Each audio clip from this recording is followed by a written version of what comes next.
नमस्कार, मैं हूं शिवानी। बिहारी न्यूज में आपका स्वागत है। आज है 23 जनवरी, दिन गुरुवार। खबरों की ओर बढ़ने से पहले एक नजर डालते हैं सुर्खियों पर। बिहार शिक्षा विभाग ने शुरू किया टोल फ्री नंबर। स्कूलों की शिकायत के लिए 5 मोबाइल नंबर जारी। बेंच, डेस्क, शौचालय, मिड डे मील संबंधित कर सकते हैं शिकायत। अंचलाधिकारी को मिली जमाबंदी जांच की जिम्मेदारी। लॉक अनलॉक प्रक्रिया से जमाबंदी का होगा निपटारा। सरकारी और रैयती जमीन की पहचान होगी आसान। ईशान किशन पटना में खोल रहे हैं क्रिकेट एकेडमी। ईशान किशन की एकेडमी में प्रवेश प्रक्रिया भी हुई शुरू। 15 फरवरी तक हो सकता है एकेडमी का उद्घाटन। बिहार में निवासी ITI बनेंगे एक्सीलेंस सेंटर। मार्च के अंत तक यहां 23 नए कोर्स किए जाएंगे शुरू। 15,000 युवाओं को हर साल मिलेगा प्रशिक्षण। क्या आपका भी राशन कार्ड में कट गया है नाम? राशन कार्ड में नाम काटा गया है या नहीं, इस तरह से करें चेक। नाम जोड़ने के लिए यहां कर सकते हैं आवेदन। गणतंत्र दिवस पर झांकियां दिखाएंगी विकास की झलक। विभागों की अलग अलग थीम पर आधारित होंगी झांकियां। शराबबंदी से खुशहाल परिवार की दिखेगी झांकी। भारत ने इंग्लैंड को 7 विकेट से हराया। अभिषेक शर्मा का तूफानी अर्धशतक का दिखा जलवा। वरुण चक्रवर्ती ने झटके 3 अहम विकेट। अब चलिए बढ़ते हैं बिहार से जुड़ी 25 बड़ी खबरों की ओर विस्तार से। रेलवे में ग्रुप डी भर्ती के लिए आवेदन आज से शुरू। रेलवे भर्ती बोर्ड RRB ने 32,438 पदों पर ग्रुप डी भर्ती के लिए आवेदन प्रक्रिया आज से शुरू कर दी है। उम्मीदवार 23 जनवरी से 22 फरवरी 2025 तक ऑनलाइन आवेदन कर सकते हैं। शैक्षणिक योग्यता 10वीं या ITI है और आयु सीमा 18 से 36 वर्ष निर्धारित की गई। चयन प्रक्रिया में कंप्यूटर बेस्ड टेस्ट यानी CBT और शारीरिक दक्षता परीक्षा PET शामिल है। CBT में 100 प्रश्न होंगे और PET में शारीरिक परीक्षण होगा। आवेदन शुल्क जनरल, OBC और EWS के लिए 500 रुपए, जबकि SC, ST, महिलाओं और दिव्यांगों के लिए 250 रुपए निर्धारित किए गए हैं। बिहार के 8,463 पंचायतों में लगेगा चौपाल। सहकारिता विभाग ने पटना के ऊर्जा ऑडिटोरियम में चौपाल का आयोजन किया है, जहां LED जागरूकता लक्ष्य को रवाना किया गया। इस कार्यक्रम के दौरान बिहार के राज्यपाल आरिफ मोहम्मद खान, सहकारिता मंत्री प्रेम कुमार और रेणु देवी ने रथ को हरी झंडी दिखाकर रवाना किया। राज्यपाल ने कहा कि यह पहल बिहार में सहकारिता और लोगों के बीच अच्छे संबंध स्थापित करेगी। सहकारिता मंत्री प्रेम कुमार ने बताया कि राज्य भर के 8,463 पंचायतों में चौपाल का आयोजन किया जाएगा। इसके जरिए लोगों को सहकारिता से होने वाले लाभों और कृषि क्षेत्र में हुई क्रांति के बारे में बताया जाएगा। सभी जिलों को गणतंत्र दिवस समारोह के लिए दिए गए सुरक्षा निर्देश। गणतंत्र दिवस 2025 के समारोह के लिए बिहार पुलिस ने राज्य के सभी जिलों में समारोह के सुरक्षित आयोजन के लिए विधि व्यवस्था बनाए रखने हेतु व्यापक दिशा निर्देश जारी किए हैं। सुरक्षा के लिए पुलिस कर्मियों की नियुक्ति, विशेष निगरानी, बैरिकेडिंग, एंटी सैबोटेज चेक और नियंत्रित प्रवेश व्यवस्था की जाएगी। समारोह स्थल पर महिला पुलिस, सादे लिबास में पुलिसकर्मी और चिकित्सा सहायता की व्यवस्था भी सुनिश्चित की जाएगी। आपातकालीन स्थितियों के लिए एम्बुलेंस, अग्निशमन दल और त्वरित प्रतिक्रिया बल की तैयारी की गई है। इसके अलावा वाहनों की जांच, पार्किंग व्यवस्था, CCTV निगरानी और असामाजिक तत्वों की गतिविधियों पर निगरानी रखने के लिए कड़ी सुरक्षा बरती जाएगी। बिहार शिक्षा विभाग ने शुरू किया टोल फ्री नंबर। जी हाँ, बिहार शिक्षा विभाग ने छात्रों और अभिभावकों को राहत देने के लिए टोल फ्री नंबर 14417 और 1800345417 जारी किया है, जिन पर स्कूलों में शिक्षकों के आचरण और अन्य किसी भी मुद्दों की शिकायत की जा सकती है। इसके अलावा 5 मोबाइल नंबर जैसे 9229206201 या 2 या फिर 3 या 4 और 5 भी उपलब्ध है। इसके लास्ट में बस नंबर चेंज करने हैं आपको। इन नंबरों पर शिकायतें की जा सकती हैं, जैसे स्कूलों की बुनियादी संरचना, बेंच, डेस्क, शौचालय, मिड डे मील, महिला शिक्षिकाओं का व्यवहार, छात्रवृत्ति, साइकिल योजना, किचन की सफाई आदि। यह कदम छात्रों और अभिभावकों को विद्यालय से जुड़ी समस्याओं को सीधे विभाग तक पहुंचाने में मदद करेगा। नीतीश कुमार आज सहरसा में कई योजनाओं की देंगे सौगात। बिहार के मुख्यमंत्री नीतीश कुमार इन दिनों प्रगति यात्रा पर हैं। 23 जनवरी यानी आज वे सहरसा जाएंगे, जहां प्रशासन ने पूरी तैयारियां की हैं। सहरसा में मेन्हा और विशनपुर गांव में सड़कें, सरकारी संस्थान और स्कूल आकर्षक रूप से सजाए गए हैं। मेन्हा में पक्की सड़क, बिजली, जल नल, शौचालय जैसी सुविधाएं प्रदान की गई हैं। सहरसा में 45 करोड़ की लागत से बने 520 सीटों वाले आवासीय विद्यालय का उद्घाटन सीएम करेंगे। सुरक्षा के पुख्ता इंतजाम किए गए हैं और हेलीपैड से लेकर स्कूल और पंचायत भवन तक बैरिकेडिंग की गई है। सीएम का दौरा सुचारू रूप से संपन्न कराने के लिए प्रशासन तैयार है।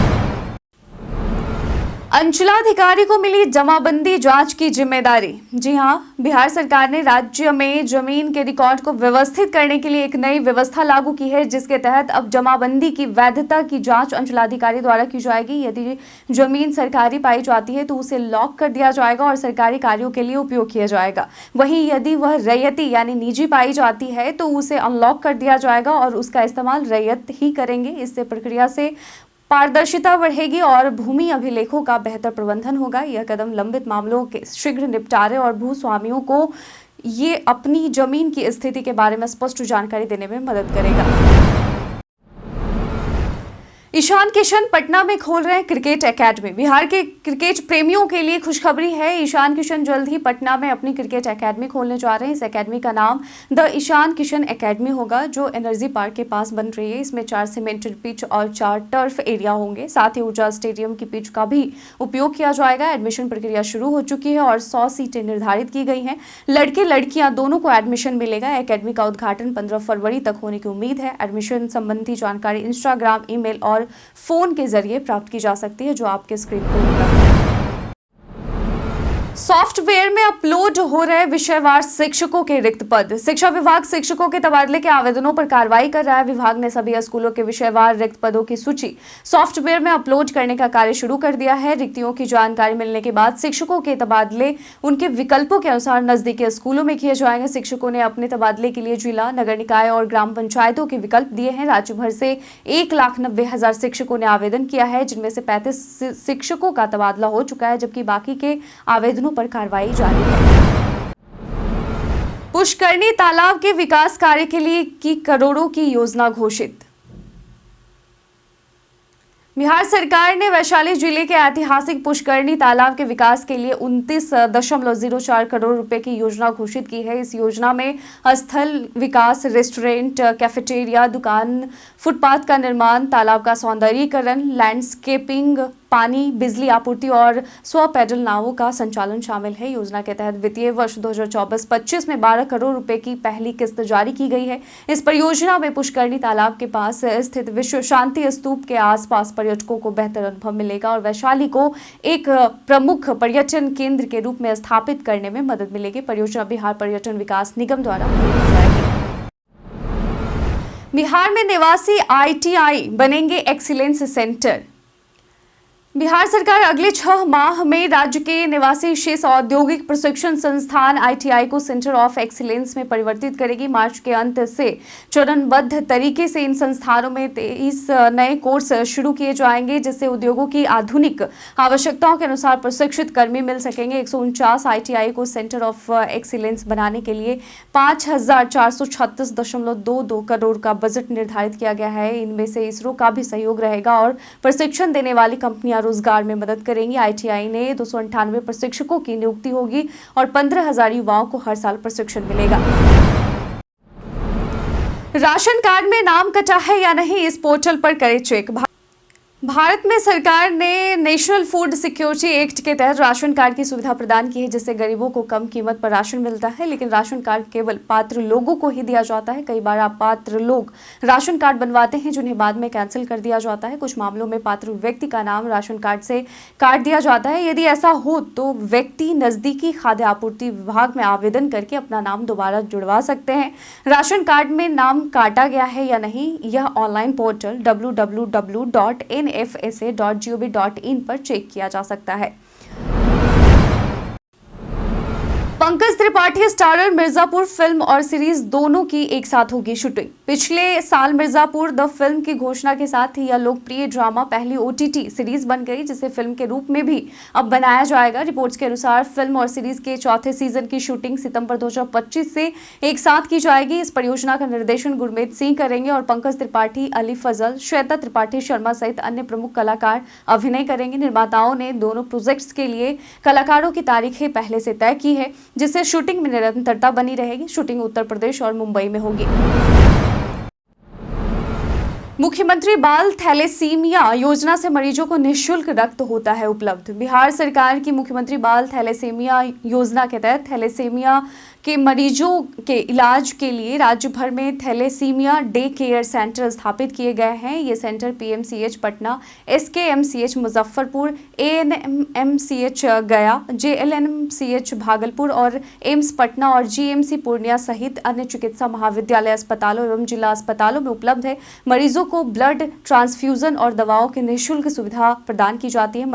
मरीज थैलेसीमिया registry.bihar.gov.in पर जाकर पंजीकरण कार्ड प्राप्त कर सकते हैं। राज्य के सभी सरकारी और निजी रक्त केंद्रों में थैलेसीमिया के मरीजों को निःशुल्क रक्त उपलब्ध कराना अनिवार्य है। अधिक जानकारी के लिए हेल्पलाइन नंबर 104 पर संपर्क किया जा सकता है।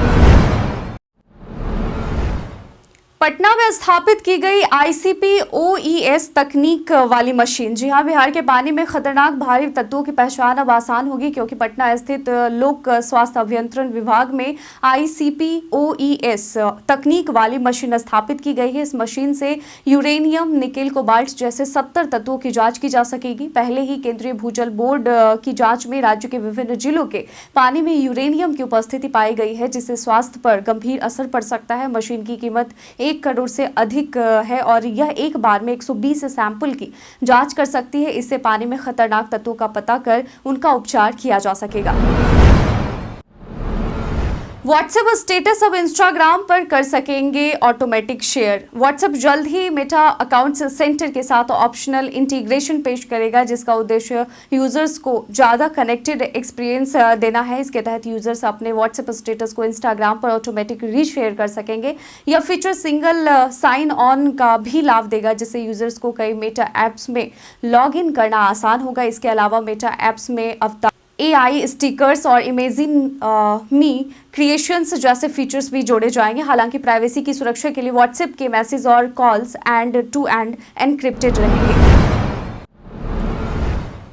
सूक्ष्म सिंचाई योजना में किसानों को मिलता है 80% तक का अनुदान। प्रति बूंद अधिक फसल योजना के तहत उद्यान निदेशालय, कृषि विभाग बिहार सूक्ष्म सिंचाई पर 80% तक अनुदान प्रदान कर रहा है। किसान इस योजना का लाभ लेने के लिए उद्यान निदेशालय की वेबसाइट horticulture.bihar.gov.in/ पर जाकर PMKSY के आवेदन लिंक पर क्लिक कर आवेदन कर सकते हैं। किसान अपनी पसंदीदा कंपनी का चयन आवेदन करते समय कर सकते हैं और सूक्ष्म सिंचाई यंत्र स्थापित करने के बाद मोबाइल पर प्राप्त OTP से कार्य की संतुष्टि सुनिश्चित कर सकते हैं। और आवेदन के बाद किसान को एक रेफरेंस नंबर प्राप्त होगा, जिसे उन्हें सुरक्षित रखना होगा। अधिक जानकारी के लिए आप वेबसाइट पर जरूर विजिट करें।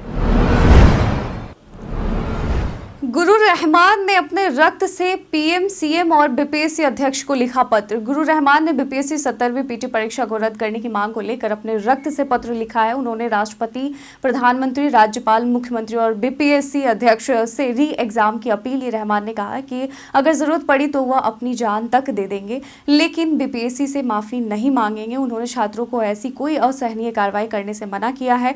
और इससे पहले 18 जनवरी को राहुल गांधी ने भी BPSC उम्मीदवारों से मुलाकात की थी और उन्हें समर्थन देने का वादा किया था, कहकर कि वह उनके साथ है। बिहार और उत्तर प्रदेश के बीच आज होगा रोमांचक मुकाबला। रणजी ट्रॉफी के आगामी मैच में बिहार और उत्तर प्रदेश की टीमें आज यानी 23 जनवरी से मोइन उल हक स्टेडियम में आमने सामने होंगी। दोनों टीमों ने मैच से एक दिन पहले अभ्यास किया। बिहार के पास अभी महज 1 अंक है। दूसरे चरण में बिहार अपना पहला मैच यूपी से होम ग्राउंड में खेल रही है। वहीं दूसरा और इस सत्र का अंतिम मैच 30 जनवरी से मेजबान केरल से खेलेगा और अब तक बिहार के हाथों जीत नहीं लगी है। बिहार टीम की कप्तानी वीर प्रताप सिंह करेंगे, जबकि उप कप्तान सकीबुल गनी होंगे। प्रमुख खिलाड़ी विपिन कुमार, सौरव बाबुल कुमार और नवाज खान हैं। उत्तर प्रदेश टीम की कप्तानी आर्यन जुआयल करेंगे और प्रमुख खिलाड़ी शिवम मावी, सौरभ कुमार होंगे। अगले 2 दिन बिहार में बढ़ेगी ठंड। बिहार में ठंड और घने कोहरे का डबल अटैक जारी है। मौसम विभाग ने अगले 2 दिनों में राज्य के कई जिलों में न्यूनतम तापमान में 2 से 3 डिग्री की गिरावट का अनुमान जताया है। ठंड और कोहरे को लेकर अलर्ट जारी किया गया है, जिससे दृश्यता में कमी के कारण वाहन चालकों को सावधानी बरतने की हिदायत दी गई है। अगले 3 दिनों तक कई जिलों में मध्यम से घना कोहरा रहेगा, खासकर कटिहार, किशनगंज, सहरसा, पूर्णिया, भागलपुर आदि में पश्चिमी विक्षोभ के प्रभाव से कोहरे का कहर और 27 जनवरी को बारिश की संभावना। गणतंत्र दिवस पर झांकियां दिखाएंगी विकास की झलक। पटना गांधी मैदान में गणतंत्र दिवस समारोह के लिए 15 विभागों की अलग अलग थीम पर आधारित झांकियां तैयार की जा रही हैं। झांकियों का उद्देश्य सामाजिक, आर्थिक और सरकारी योजनाओं को उजागर करना है। मद्य निषेध विभाग की झांकी शराबबंदी के बाद खुशहाल परिवार को दिखाएगी, जिसमें परिवार के सदस्यों के जीवन में सुधार दिखाया जाएगा। कला, संस्कृति और युवा विभाग अटल कला भवन का प्रदर्शन करेगा, जिसमें प्राचीन कला और महिला सशक्तिकरण को प्रमुखता दी जाएगी। खेल विभाग की झांकी परिश्रम से पदक तक युवाओं को खेलों में भागीदारी के लिए प्रेरित करेगी, जिसमें एशिया महिला हॉकी चैंपियनशिप और अन्य खेलों को दिखाया जाएगा। जदयू ने कहा, मणिपुर में एनडीए सरकार को समर्थन जारी रहेगा। जदयू ने मणिपुर के प्रदेश अध्यक्ष वीरेंद्र सिंह को अनुशासनहीनता के कारण पद से जरूर हटा दिया है। वहीं पार्टी के राष्ट्रीय प्रवक्ता राजीव रंजन ने कहा कि मणिपुर में जदयू का एनडीए सरकार को समर्थन जारी रहेगा और हाल में चल रही भ्रामक खबरें गलत हैं। वीरेंद्र सिंह ने राज्यपाल को पत्र लिखकर एनडीए से समर्थन वापस लेने की बात कही थी, जिसके बाद वह कदम उठाया गया। जदयू के केवल एक विधायक मोहम्मद अब्दुल नासिर हैं जो एनडीए सरकार का समर्थन जारी रखेंगे और पहले जदयू के 6 विधायक थे, लेकिन अब केवल एक विधायक बचे हैं। भारत ने इंग्लैंड को 7 विकेट से हराया। भारतीय टी20 टीम ने ईडन गार्डन्स में खेले गए पहले मैच में इंग्लैंड को 7 विकेट से हराकर शानदार प्रदर्शन किया है। भारतीय गेंदबाजों ने इंग्लैंड को 132 रनों पर रोकने में अहम भूमिका निभाई, जहां वरुण चक्रवर्ती ने 3 और अक्षर पटेल, हार्दिक पांड्या व अर्शदीप सिंह ने 2-2 विकेट झटके। इंग्लैंड की तरफ से कप्तान जॉस बटलर ने सबसे अधिक 68 रनों की संघर्षपूर्ण पारी खेली। लक्ष्य का पीछा करते हुए भारत के अभिषेक शर्मा ने 20 गेंदों में अर्धशतक जड़कर बेहतरीन प्रदर्शन किया। उन्होंने 34 गेंदों पर 79 रनों की पारी खेली, जिसमें 8 छक्के और 5 चौके शामिल थे। इससे पहले अभिषेक शर्मा के साथ साझेदारी कर रहे संजू सैमसन ने 20 गेंद पर 26 रनों की पारी खेली, जबकि सूर्यकुमार यादव 0 रन पर पवेलियन की ओर लौट गए। अंत में हार्दिक पांड्या और तिलक वर्मा ने भारत की जीत की औपचारिकता पूरी की। शराबबंदी पर तेजस्वी यादव का बड़ा बयान। बिहार के आरा में तेजस्वी यादव ने एनडीए सरकार और मुख्यमंत्री नीतीश कुमार पर हमला बोला। उन्होंने शराबबंदी कानून पर कहा कि जहरीली शराब से जान जाने के मामले छुपाए जाते हैं और प्रशासन कार्रवाई की बजाय लिपापोती करता है। तेजस्वी ने बिहार में बढ़ते अपराध और खराब कानून व्यवस्था पर भी चिंता व्यक्त की। मुख्यमंत्री की यात्रा को उन्होंने आई वॉश बताया और कहा कि नीतीश कुमार अब थक चुके हैं। पेपर लीक मामलों पर भी उन्होंने एनडीए की आलोचना की। इसके अलावा प्रशांत किशोर के बारे में टिप्पणी करने से बचते हुए लोकतंत्र में सभी को अपने विचार रखने का अधिकार बताया। बाहुबली नेता अनंत सिंह पर जानलेवा हमला। जी हां, पूर्व विधायक और बाहुबली नेता अनंत सिंह पर बुधवार यानी बीते दिन देर शाम नौरंगा गांव में जानलेवा हमला किया गया। चल रही मीडिया खबरों के अनुसार अनंत सिंह के ऊपर 60 से 70 राउंड फायरिंग की गई, लेकिन अनंत सिंह बाल बच गए। माना जा रहा है कि यह हमला उस विवाद की वजह से हुआ जिसमें अनंत सिंह ने सोमवार को पंचायती कराई थी। पुलिस आरोपियों की पहचान में जुटी है। भारत के इतिहास में आज की तारीख कई कारणों से है दर्ज। 2006 में भारत ने पाक को सर्वाधिक वरीयता प्राप्त राष्ट्र का दर्जा देने की सिफारिश को मंजूर कर लिया। 1966 में इंदिरा गांधी भारत की प्रधानमंत्री बनी। नेताजी सुभाष चंद्र बोस का जन्म आज के दिन 23 जनवरी 1897 को ओडिशा के कटक में हुआ था। 1924 में बाल ठाकरे का जन्म हुआ था, जो कि भारतीय राजनेता और शिवसेना के संस्थापक थे। 1977 में इंदिरा गांधी के नेतृत्व वाली कांग्रेस के खिलाफ आम चुनाव लड़ने के लिए कई राजनीतिक दलों को मिलाकर जनता पार्टी की स्थापना की गई। 2004 में मध्य प्रदेश में गोवंश वध पर पूर्णतया प्रतिबंध लागू हुआ और आज ही के दिन पराक्रम दिवस और कुष्ठ निवारण अभियान दिवस के तौर पर मनाया जाता है। हम प्रतिदिन आपसे 5 ऐसे जरूरी सवाल और उसके जवाब पूछते हैं जो कि बीपीएससी, बिहार पुलिस दारोगा समेत एसएससी जैसे अन्य प्रतियोगी परीक्षाओं में काम आएंगे। सवाल इतिहास, बिहार स्पेशल, विज्ञान, करंट अफेयर्स और भूगोल से रहेंगे। पूछे गए 5 सवाल में आपने कितना सही उत्तर दिया है यह हमें कमेंट सेक्शन में लिखकर जरूर बताएं। आज का हमारा पहला सवाल है, हाल ही में भारत में क्रूज पर्यटन को बढ़ावा देने के लिए बंदरगाह, पोत परिवहन और जल मार्ग मंत्रालय द्वारा शुरू किए गए मिशन का नाम क्या है? Option A Kalash mission, option B cruise Bharat mission, option C Samudrayaan mission, option D उपरोक्त में से कोई नहीं। इसका सही उत्तर है option B cruise Bharat mission. आज का दूसरा सवाल है, चेंचू जनजाति मुख्य रूप से किस राज्य में निवास करती है? Option A Andhra Pradesh, option B Jharkhand, option C Madhya Pradesh, option D Karnataka. इसका सही उत्तर है ऑप्शन ए आंध्र प्रदेश। आज का तीसरा सवाल है, चतुर्थ बौद्ध परिषद किस राजा ने बुलाई थी? Option A Kanishka, option B Ashoka, option C Bindusara, option D राजा मेनेंड्रोस। इसका सही उत्तर है ऑप्शन ए कनिष्क। आज का चौथा सवाल है, बिहार का रेशम नगर किस शहर को कहा जाता है? Option A Bhagalpur, option B Patna, option C Vaishali, option D Katihar. इसका सही उत्तर है ऑप्शन ए भागलपुर। आज का पांचवा और आखिरी सवाल है, बिहार सरकार द्वारा किस झील को मगरमच्छ संरक्षण रिजर्व और इको पर्यटन स्थल के रूप में विकसित किया जा रहा है? ऑप्शन ए अनुपम झील, ऑप्शन बी खड़गपुर झील, ऑप्शन सी पुकोड़े झील, ऑप्शन डी कांवर झील। इसका सही उत्तर है ऑप्शन डी कांवर झील। बीते दिन हमारे द्वारा पूछे गए सवाल का आप लोगों में से बहुत लोगों ने अपना जवाब में कमेंट सेक्शन में लिख कर दिया था। जिन्होंने पूछे गए सवाल का जवाब दिया उनके नाम है मुकेश कुमार, सुशील कुमार मोदी, शानवी गुप्ता, विनय कुमार, राजीव कुमार, वेद प्रकाश, रंजीत मिश्रा, संजय कुमार शर्मा, रवि मोहन वर्मा, अतीक खान, अब्दुल मनन और नीतीश कुमार, कमलेश कुमार। इसके साथ ही बढ़ते हैं आज के सवाल की ओर। आज का सवाल है, आप कौन सा सोशल मीडिया प्लेटफॉर्म सबसे ज़्यादा इस्तेमाल करते हैं? उदाहरण के तौर पर फेसबुक, इंस्टाग्राम, यूट्यूब। अपना जवाब में कमेंट सेक्शन में लिखकर ज़रूर बताइएगा। आज के लिए बस इतना ही। बिहार के तमाम खबरों के साथ अपडेट रहने के लिए देखते रहें बिहारी न्यूज़। और साथ ही अगर आप यूट्यूब चैनल पर देख रहे हैं तो चैनल को सब्सक्राइब करें, और अगर आप फेसबुक पेज पर देख रहे हैं तो लाइक और फॉलो करना ना भूलें। धन्यवाद।